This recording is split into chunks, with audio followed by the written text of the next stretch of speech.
Hey y'all, it's Leslie with Leslie's Cookies and Treats, and I have another adorable Scarecrow cookie for you.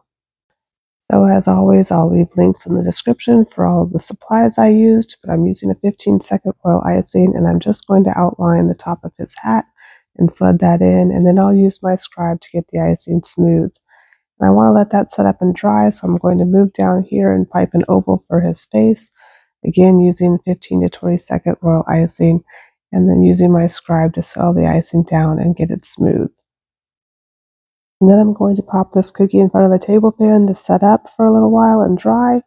And once it's had time to crust over, I'll come back in and add some hair that'll be popping out of the hat band, and a little bit that'll be popping out at the bottom of his neck, and then of course some straw for hair that'll come down on his face.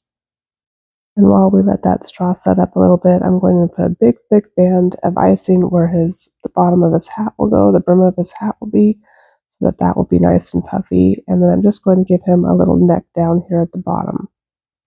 Again, using my scribe to settle this icing down and to shape it. And now that this little hat band has had a little chance to crust over here, I'm going to come back in and just pipe right over the top of that. I want this hat band to be extra puffy and to be raised up above his face and above the rest of his hat. And as always, I'll use my scribe to settle this icing down and make sure it's nice and smooth. And then moving back down to the neck area, I want to give him a little bandana, so I'm just going to pipe in an area with the green icing that kind of goes over his neck, and then I'll use my scribe to smooth that out. And then I'm going to add one of the ties, because I'm going to put a little tie here with a knot, and again use my scribe to shape this icing and settle it down. While we wait for that to dry and crust over, I can go back up here to his face and give him a little triangle nose. Again, using my scribe to settle that icing down and to shape it.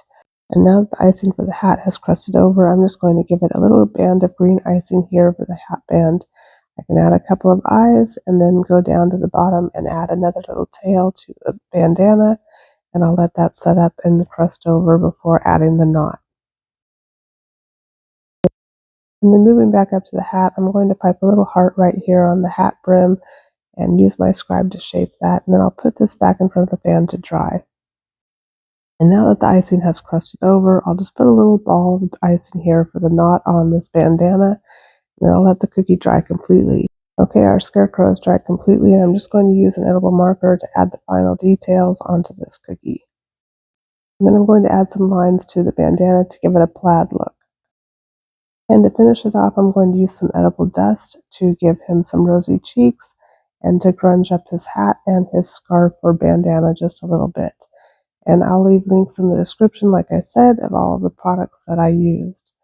But I'm just taking a little bit of edible dust, brushing off the excess on a paper towel, and then just rubbing it into the creases and around the edges where you might see some shadows, or where I want it to look a little bit dirty and roughened up like it's not a brand new hat.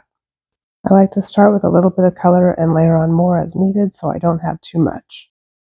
And I'm going to do the same thing for the bandana.